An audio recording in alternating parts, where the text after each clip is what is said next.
Hello friends, my name is Aniket Raj and welcome to Tech Pixels. So, today's topic is British Empire in India. Yes, we will be talking about British people, British Empire, which established for and last for 200 years. We will talk about that. So, let's start the video. India has a rich and complex history shaped by centuries of culture, trade, trade and interaction with the world. The presence of British Empire in India. From the arrival of traders to the formation of the modern Indian state. Let's take a calm and informative journey through time.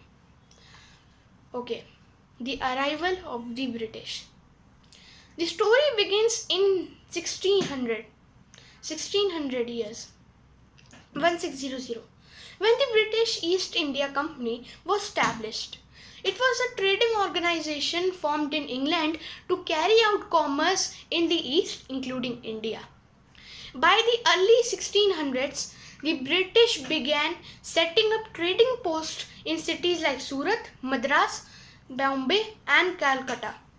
At that time, India was under the Mughal Empire, a powerful and influential dynasty. The Mughals allowed the British to trade alongside the European powers like the Portuguese and Dutch. Now, expansion and influence. Over the time, as the Mughal Empire faced internal challenges, the East India Company began expanding its influence. A major turning point came in 1957 at the Battle of Plassey, where the company secured control over Bengal through a mix of diplomacy, alliances and conflict. They gradually extended their control. Between the mid 1700s and 800s, large parts of India came under the company's administration. The period is often referred as the Company Raj. Now, administration and changes. The East India Company not only managed trade but also began governing territories. They collected revenue, maintained law and order, and created administrative systems.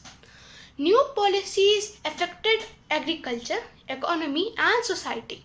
India's traditional industries faced challenges, and the economic structure began to change. Alongside these changes, the British also introduced new systems in education, railways, and legal frameworks, some of which continue to influence India today also. Now, the 1857 uprising. In 1857, a major uprising took place, often called the First War of the Indian Independence. It began as a revolt by Indian soldiers in the British Army. Figures such as Rani Lakshmi Bai, Mangal Pandey, and Bahadur Shah Zafar played key roles in this movement, which reflected growing dissatisfaction. Through the uprising, which eventually suppressed, it marked a major turning point in Indian history.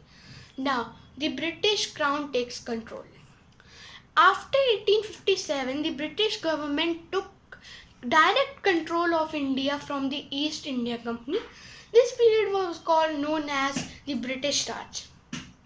India was declared part of British Empire and a new administrative system was introduced. While some infrastructural development took place, including railways, postal systems, and modern universities, it was also a period of significant change and adaptation for Indian society. Now, the independence movement. By the early 20th century, Indians from all walks of life began organizing and advocating for greater rights and self-governments. Leaders such as Mahatma Gandhi, Jawaharlal Nehru, and Subhash Chandra Bose emerged. They promoted different methods from non-violence to activate political engagement to achieve independence. After decades of efforts, India gained independence in 1947, marking the end of British rule. Legacy and reflection. The period of British rule in India was long and complex. It left behind systems of governments, education, and law that continue to influence modern India. At the same time, it also led to significant social and economic changes that shaped the nation's journey towards democracy and development. The chapter of history is a reminder of how global interactions can shape the destiny of nations, and how resilience and unity can lead to transformation. Now, if you found this video informative, please give it a thumbs up and consider subscribing for more historical insights. What historical topic should I next cover? Drop your suggestions in the comments. Thanks for watching and see you in the next video.